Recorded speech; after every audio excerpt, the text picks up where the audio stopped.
James Lynch here for Fight Bananas. Happy to be joined by one of the big winners last Saturday, UFC Vegas 94, Steve Garcia here on the program. Steve, how's it going? I'm doing well, man. Happy this fight's over with. We are here and we won, so I'm happy. Yeah, and not only did you win, man, another highlight reel finish, a third straight knockout victory. Where does this one rank? Because you've had a lot of good performances, but that was, again, another awesome highlight reel victory for you. Thanks, man. I don't know. I don't know where I'd put it. Just as long as it's in the UFC and people are watching and people like it. That's all that matters. You know, I feel like this one, was a banger from the get-go, so I knew it was going to happen. As far as actual finish, it's up there too, man. So I'll let everybody else that watched it, be the decider of that. Was there anything, I know it was a short fight, was there anything in there that surprised you at all, or was it pretty much what you expected as far as, him as an opponent? That's Seung Woo Choi, by the way. Forgot to mention his name off the top. Yeah, nothing really surprised me. I knew that he was going to expect me to come in hard, and that's why I didn't. You know what I mean? So I came in a little bit more methodical, tried to slowly push, my way in. Because I knew he's such a good counter striker. So I was like, this guy's he's just gonna wait for me. He's gonna counter me. He did, he caught me with a shot or two, but nothing crazy.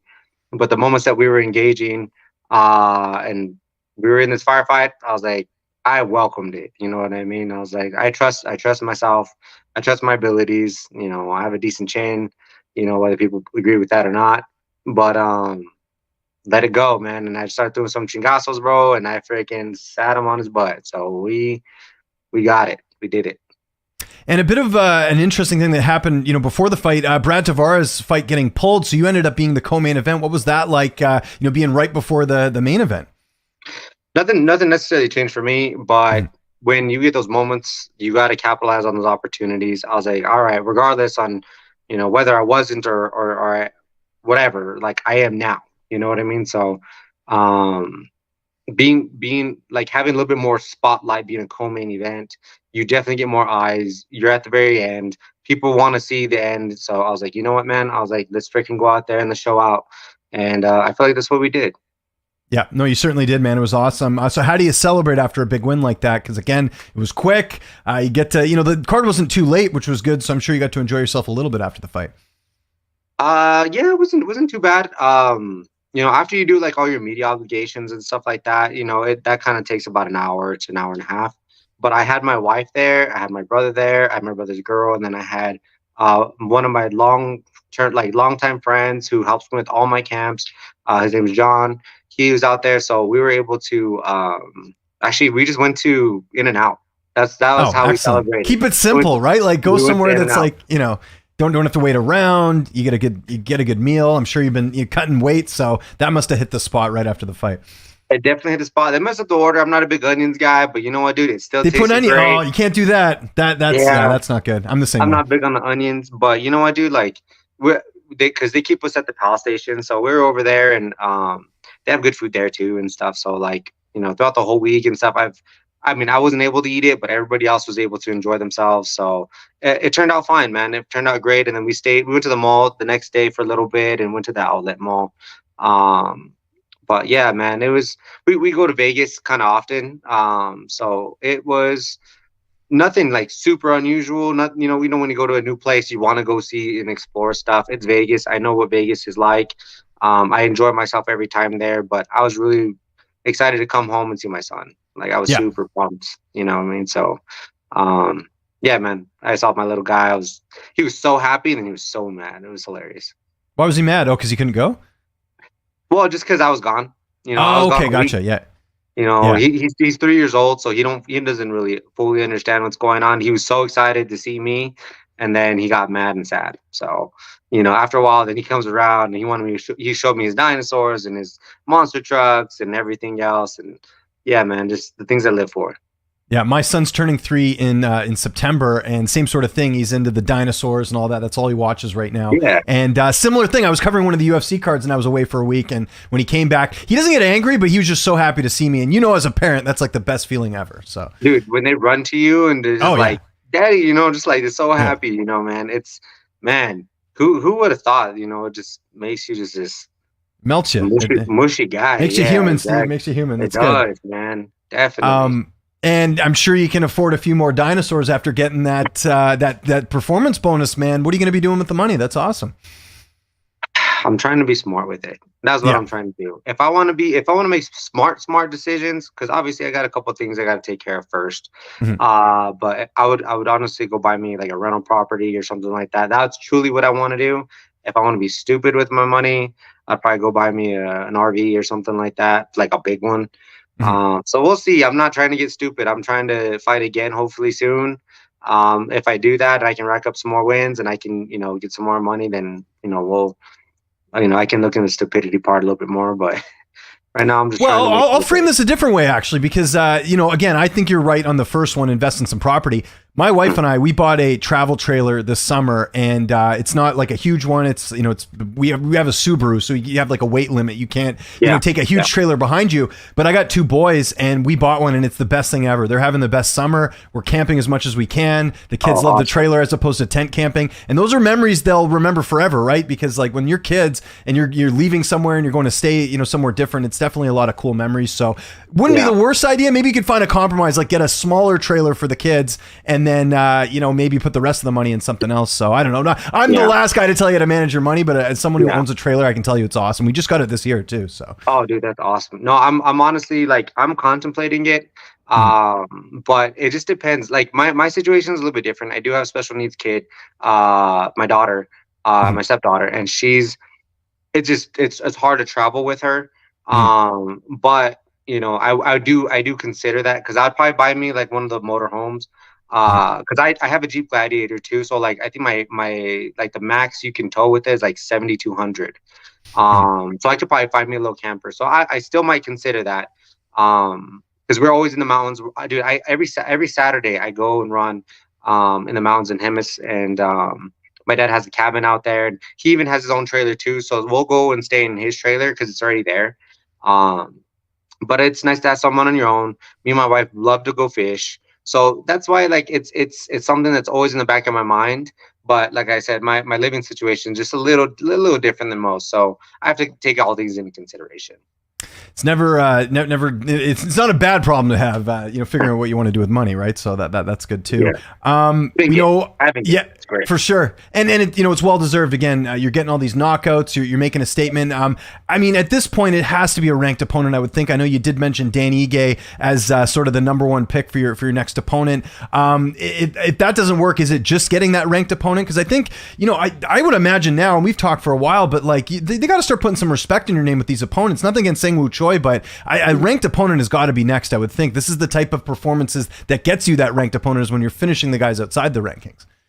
I'm trying my best. Then Yeah. that's what I've been telling everybody, man. I'm like, you can look the other way and you can, just give me a little side eye if you want, but I'm I'm trying to make it so where I'm undeniable. Yeah. You cannot deny me anymore. And I'm right there, man. I'm playing that line a little bit. So I feel like someone in the rankings should be next. I think they know that too. I'm not saying they've been trying to get me out, but every single fight until this fight, I've been the underdog. So like I don't know That's if they true. were Yeah. testing me. I don't know if they were just trying to get me out. They were just trying to wait and see. I don't know. I'm not a canner, man. Like that's the truth. Mhm. I'm not a canner. Like I'm going out there and I'm gonna try to hurt the person that's in front of me.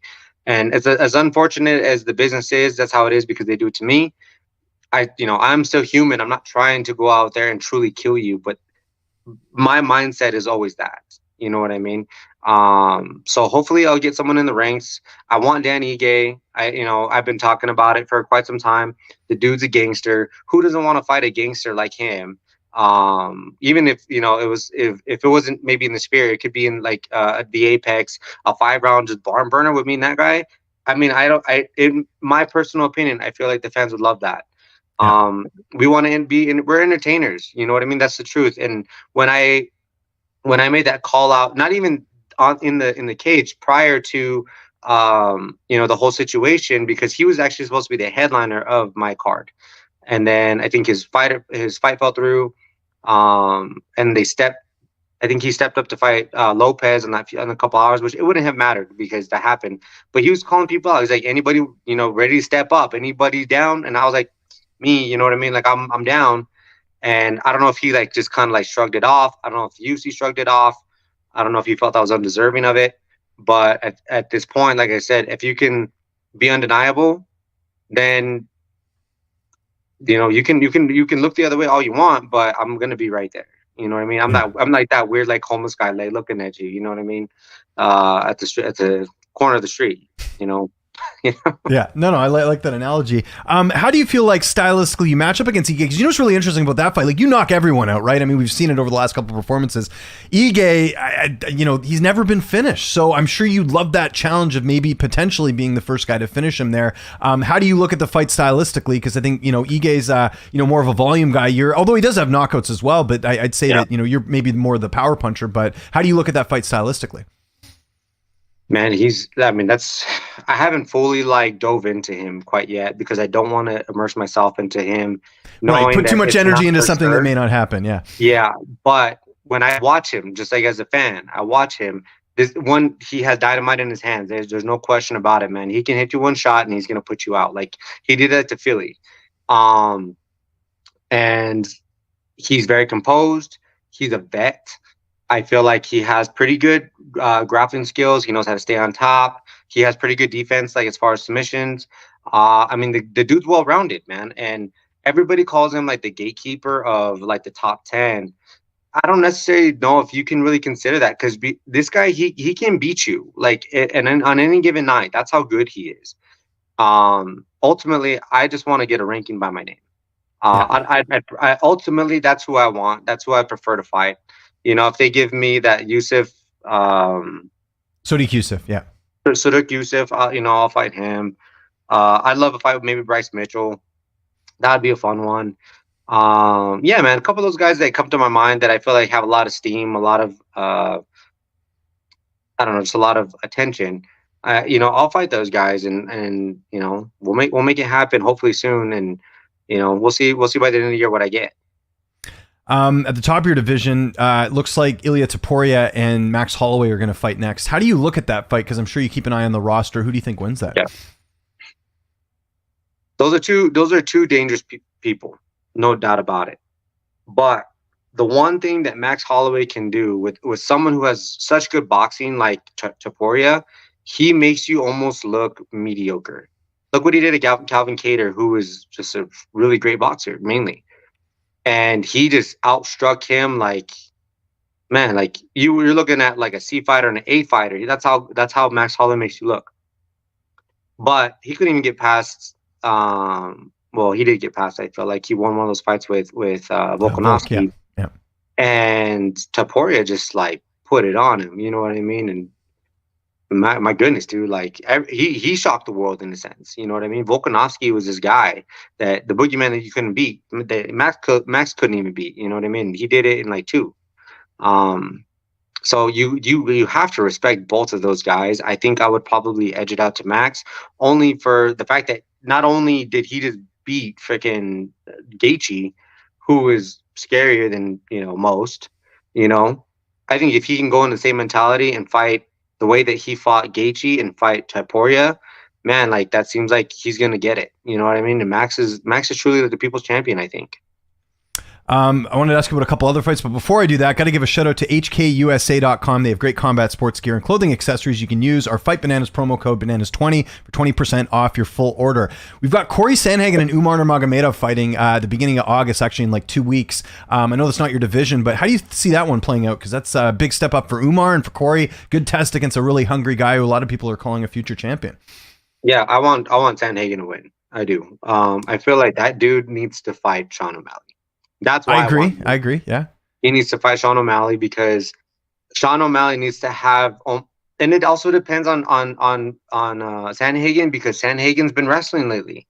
That's not what people want to see. I'm not saying wrestling's not good. I'm just saying like between Sean O'Malley and Sandhagen, I think everybody would expect there to be like a striking battle. Mm-hmm. When it comes to Nurmagomedov, that's him, right? Yeah, Umar. Yeah. These Russians guys, these Dagestani guys, they come in and man, they know how to win. Like that's the truth. And I'm not saying he's not a good striker. They just know how to control and dictate the pace, wear you down and beat you, for 5 rounds. They're just so good at it. You know what I mean? We've all seen it. We've all watched it. I think that Sanhagen his defense should be good enough to almost like stalemate some of that wrestling. And he's a good striker too. Like that, he likes the front kicks to the face, those type of things. It's going to be interesting to watch. I think everybody's kind of been waiting to kind of see what's going to happen in that division. But we saw what he did to Cheeto, and that was more of a grappling situation. You know what I mean? So who knows what type of Sanhagen we're going to get? We normally get the same thing from Nurmagomedov. So I want Sean or Sanhagen to win, but I think Nurmagomedov's going to figure out how to get the win. Okay. What about Israel Adesanya and Dricus du Plessis? Who's winning the middleweight title?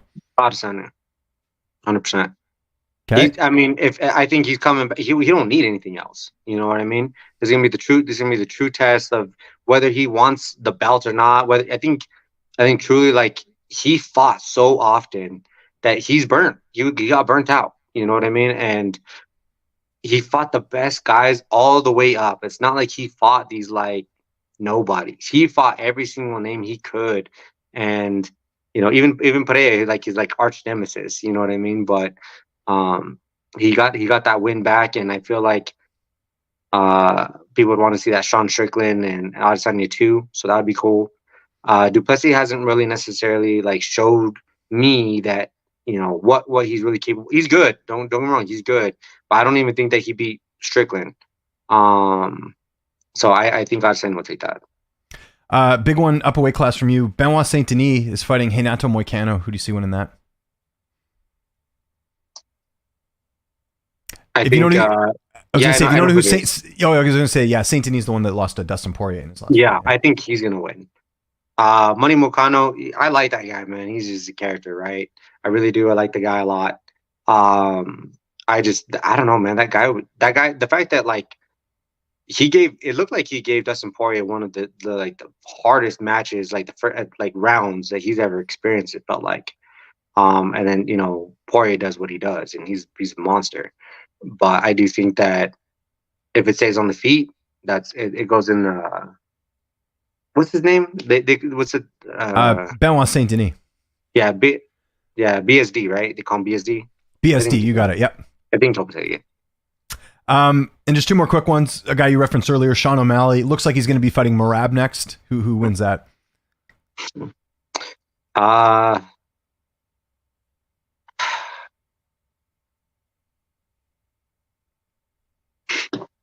I feel like Merab's going to win by like a boring decision, to be honest. Okay. That's what I feel. And then just last one, big one in your division, Aljamain Sterling. Looks like he's fighting Movsar Evloev. Evloev's the one who just beat Arnold Allen earlier this year. Yeah. He's kind of close to a title shot. We know Sterling obviously coming up from 135. Who do you think takes that? I think if I had to give it to anybody, it'd probably be the Evloev. Is that what I think it's Evloev, yeah. Evloev. Only because he's been a 45 this whole entire time. Aljamain Sterling, he's very, very good at like a few things, and he does them really, really well. It should be a striking match more than anything, because these guys are both really talented on their grappling skills and wrestling. But I think I'd go to Evolve. Okay. Now I got a couple rapid fire questions for you. The only thing, so just whatever comes to mind, just say the fighter's name or whatever you need to. The only rule is you can't say yourself, otherwise that would be too easy. So, Steve Garcia, who's the best striker in the UFC? Best striker in the UFC. Max Holloway. Best grappler? Currently? Or that's like active? It could be all time, doesn't matter. Best grappler? Yeah. I'd probably say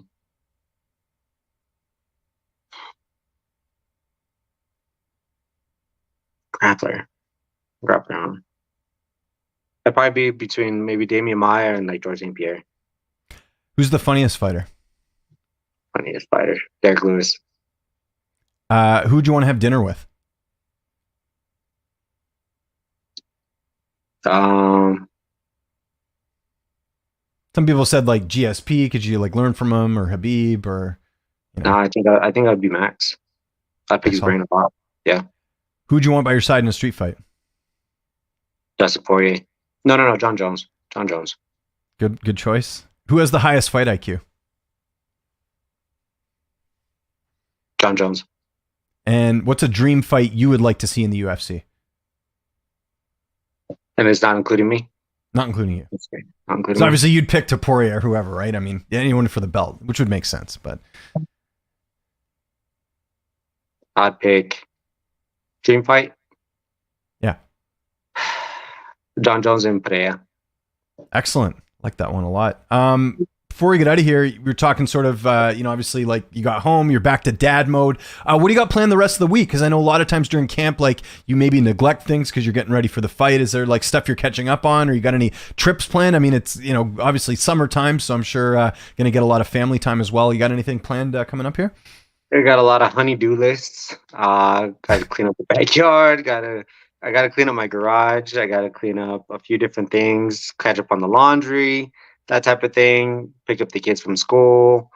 Yeah, man, I'm pretty much a housewife. And then, yeah, I do have I do have a vacation planned. I think it's like September 20th. So right now, I'm just kind of waiting to hear back to see what the UFC is thinking about, because if they want to give me Ige, they did say it was going to be the Sphere. I don't expect it to be at the Sphere. If they're not going to do it, not a big deal. So if that were to happen, I'd have to probably change my my vacation. Yeah, so it would just depends. But it was supposed to go to Coeur d'Alene, Idaho. Dude, they have like like my wife has a family member that lives out there on the lake. Excuse me. And dude, I literally just walk out to the dock and I fish.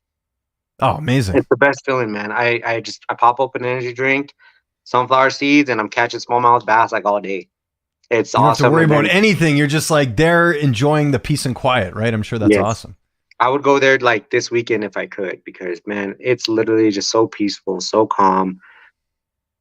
Nothing's gonna affect you. So we'll see. I mean, I'll probably get back to the gym. I'm thinking maybe Thursday. It just depends. Like I said, I want to stay ready just in case I do get a call.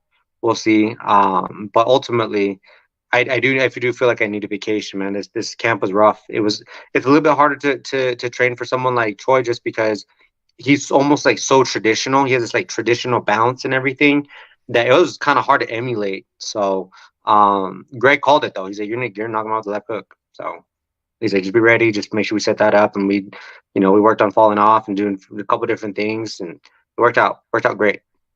And this interview worked out great, Steve. Always appreciate you making the time, man. We're looking forward to the next one. Hopefully it's Ige or some ranked opponent. Like I said, I think you've earned it. If there's anyone you want to thank before we get out of here, any sponsors, any social media you want to mention, I'll give you the last word. Man. Just follow me, guys. Mean Machine 505 Instagram. I do have a TikTok and stuff, but it's I mainly do that to send me like videos to my family. But you're more than welcome to follow me. I post a few different things on that as well. God always gets my glory, or gets the glory that I got. And then same thing with some of my sponsors. I have Restore, which is like a great like chiropractic. What do you call it? The cryo chamber and the hyperbaric chamber and all those that help me with my recovery. Thank you guys so much. Brad Myesis, who's my chiropractor, who honestly just puts me in pain to make me feel better later on. So thank you, bud. And my wife, my family, all you guys, love you guys so much. And thanks, James, for having me on, brother. Always, man. Appreciate you always making time. Yeah, that's all I got. Right on, bro.